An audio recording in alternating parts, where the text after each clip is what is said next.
Well, at the risk of making this quite a short interview, Darren, I guess it's the sort of situation where really you've probably said everything that you want to say about it. You just want to crack on. Yeah, listen, it is what it is. We're suffering a wee bit at the moment. That can happen.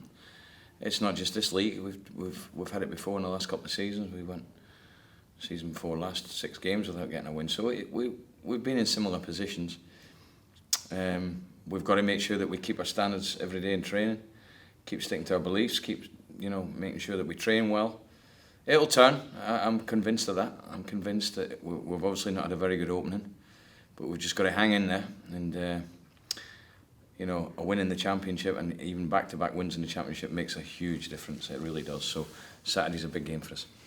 Is this a situation as well where having that experience as a manager, you've basically seen it all before? Presumably that makes it a lot easier as well. Yeah, look, my job's in this sense, and where we're at is to make sure that the players keep believing, and to make sure that I keep making sure that the standards are correct, and then they've got to make sure they get performances right, but make sure that they're not feeling sorry for themselves. They're working hard, as we've seen on Tuesday night. Wasn't through a lack of effort, and if they keep doing that, then my job's to make sure I keep the pressure off them, and I'm happy to take the criticism because I'm the manager, which is fine. It's all part and parcel of the job.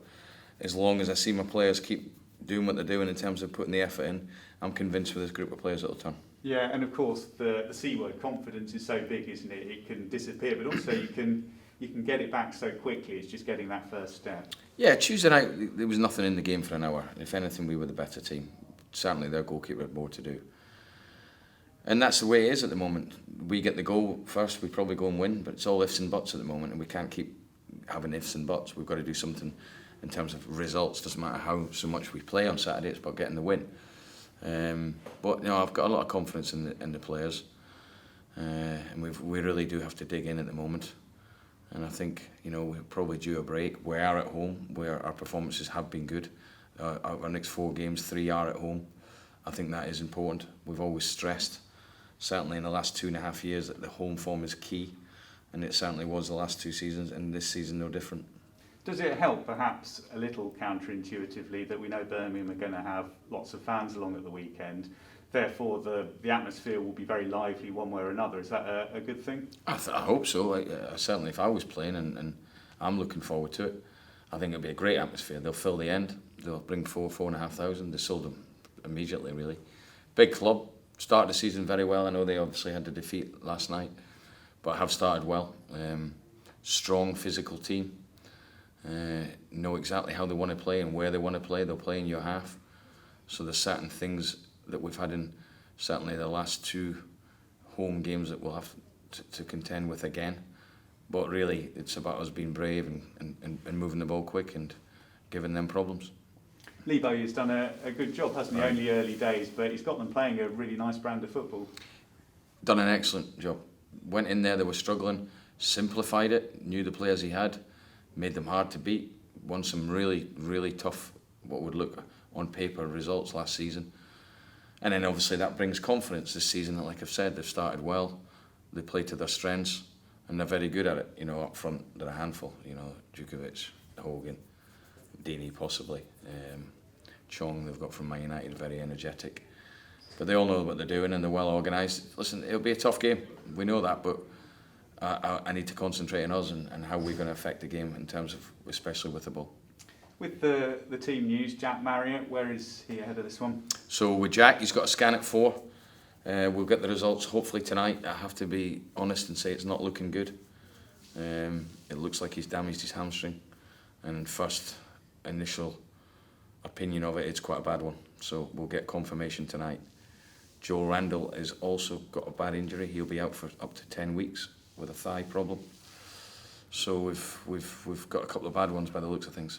Yeah, so a bit of a case of it never rains, but it pours. You've not had much luck with injuries so far, and as you said before, such a contrast to last season. Yeah, but it happens, and you have to deal with it and get on with it, and like I said, not feel sorry for ourselves. It's part and parcel of football.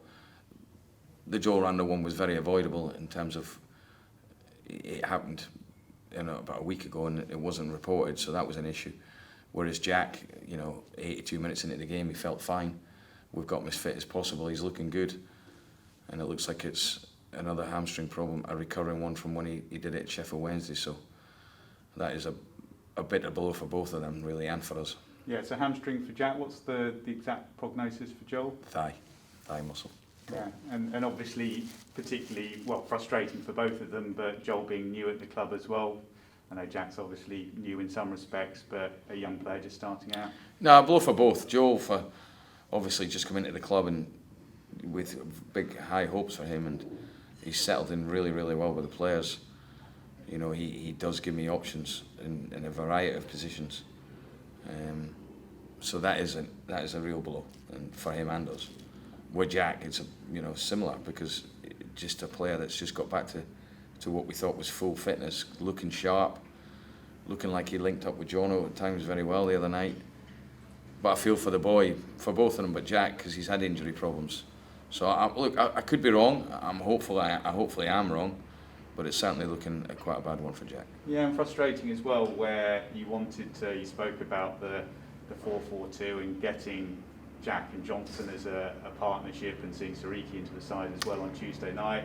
Suddenly, again, of course, it means that you've got to change things around. Yeah, but you have to get on with it. I thought the shape was very good the other night. I thought what we worked on off the ball, very good, compact. With the ball, we got it wide. I didn't think we got enough crosses in. We had opportunities to, but certainly there was nothing wrong with that. So listen, we plan now for Birmingham. We started planning today. We'll go through some more stuff tomorrow. But a game I'm looking forward to, because it'll be a great atmosphere. And hopefully we can give our fans something to shout about.